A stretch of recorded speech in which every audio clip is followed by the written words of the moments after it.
that bus for a long time, guys, and yeah, really long time. It's the first time I've brought here, guys, and yeah. And today I'm on 308 bus, guys, and yeah. buildings in the country. The Salthouse dock that you saw I'm on a special bus, guys, and yeah, I can't believe it. Was built in 1750, and that dock there is the Canning dock, which is built on the left-hand side. Is built in 1726. This building here to your right is known as the Streaky Bacon Building, which was the home to White Star. Do you remember White Star Company? They owned the Titanic, remember? Well, right at the top there is where the Titanic was registered, right at the top there. But the Titanic didn't actually sail from Liverpool. We didn't have enough room at the time. It was built in a dockyard in Belfast. Then it sailed to Southampton and went on its maiden voyage. But I think we all know what happened after that, don't we, unfortunately? But a couple of Irish ladies here last week, they looked up at me and they said, well, it was all right when it left us. I suppose they had a point, really, didn't they? But it wasn't just the Titanic, though. It was Adriatic, Olympic, Britannic, Oceanic. They had all these fantastic ships.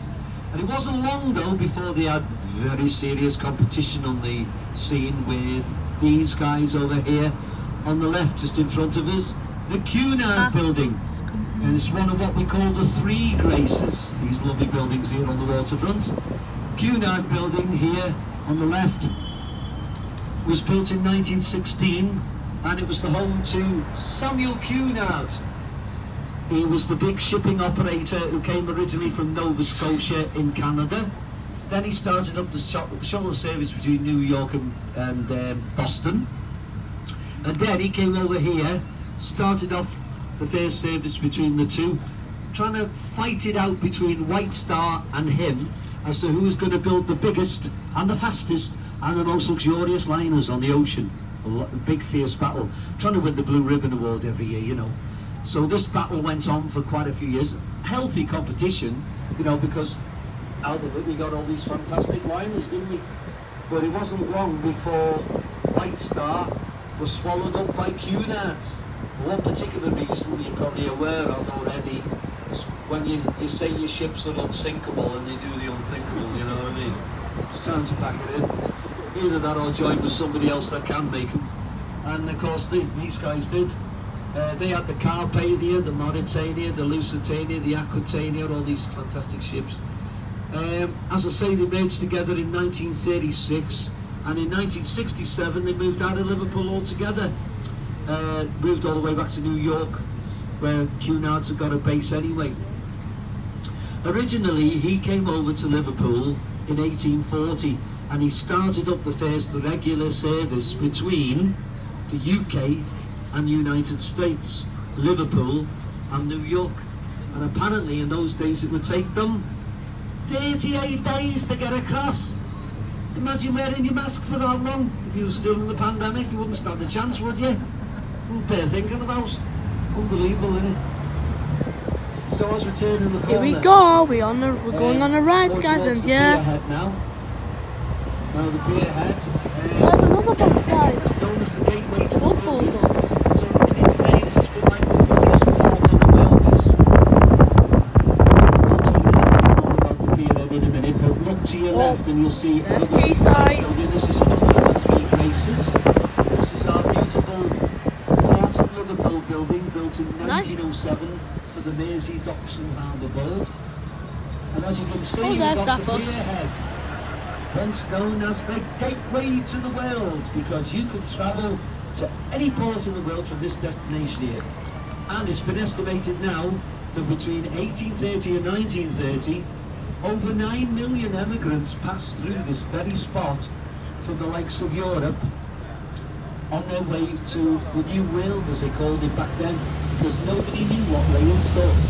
Any particular continent, all distant lands, all conquered from here, from this point here. It's quite likely you might have ancestors that made that journey across the Atlantic or wherever. I love this bus, guys. So looking over to your left, and you've got the beautiful Port of Liverpool building built in 1907. And this building here on the left, what looks like Darth Vader's holiday home, look. skillfully designed to blend in with its surroundings, innit? You know what I mean? Doesn't look like a giant coffin at all, does it? Right? Could do with a cloak of invisibility, that could, couldn't it? So, yeah. just there, There's the river over there's there, a guys, museum in yeah. Liverpool. It's got Oh, a laser there's a very big bus. totally free to go in, as all our museums are, except for the Beatles. Oh, there's Grab one another of these special transies bus. and you'll end Oh. up on a trip you don't want. Goodness. Oh, nice one. I know it's tempting. It's tempting. I grabbed it the other week and I ended up on the Beatles bus. Yeah. So as we're coming up to the pier now, on the left-hand side, and you can spot a very iconic building coming up here. You know what this is, don't you? Mersey Ferries, look. The Mersey Ferries. You all know the song associated with that, don't you? You ready to sing it? Baby, come on, cross the Mersey, 'cause this land's the place I love, and here I'll stay. Why you're looking at me now as much as say, well, if you're staying, mate, I'm off. So we singing or what? Well done, by the way. Give yourselves a round of applause for actually singing along. Well done. Well done. Yeah, it's a bit of a late one. Yeah, they usually look at me and say, you carry on, Philip. You carry on making a fool of yourself. I'm not doing it. I'm not doing it. No, it's all about having a good laugh, isn't it? It's all about having a good time. So you're often seeing the ferry crossing the Mersey. I think it's berthed at the moment across the river, but you generally get sight of it now and again. It's going to be called Jerry Marsden's Ferries, and it's about time as well, because he wrote the song in 1965, you know, and he never got the acclaim that he deserved, really, because he put them on the map, didn't he, after he wrote that song. Even in America, didn't it? It was got to #1 over there, and they didn't have a clue what the hell he was on about, like, but, you know, it still got to #1. Amazing, isn't it? Testimony to a good song.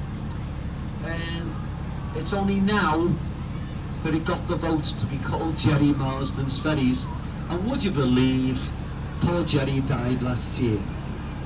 Yeah, I think he died waiting.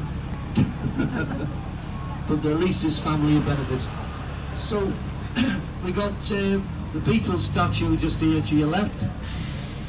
Beatles statue was erected, well, it was unveiled actually in 2015. There's the guys down Yeah, here, it was, guys. Yeah. it was Oh my God. donated. It's gonna be crowded people, guys. Yeah. 2015. You don't like that? Okay, have a nice time. We'll probably see you later. Did them cooking He looks smart with the suit, guys, and yeah. Oh, Mersey Ferries. Oh, can't believe it. Right, yeah, I thought they came on those secrets, you know, with their colours.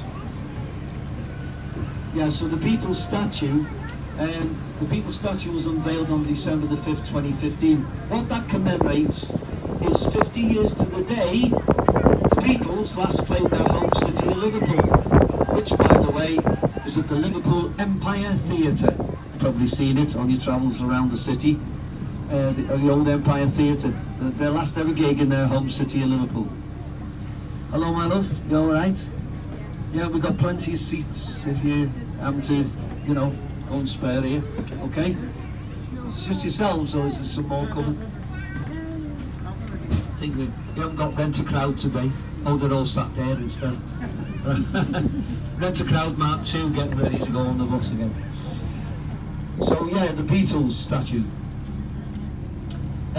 Yeah, it commemorates the last time that they ever played Liverpool with their home city of Liverpool. December the 5th, 2015 was when the statue was unveiled. December the 5th, 1965, when the Beatles last played their home city of Liverpool. And John Lennon was quoted at the time as saying, "Hey guys, I can't even hear myself think, let alone sing. All these girls keep screaming down my ears all the time. I think we're going to have to pack in this live singing, you know what I mean?" I'm sorry. I've taken me Lennon tablets. I'll be alright in a minute. I have to shake them off. Of course, they didn't stay playing for long, did they?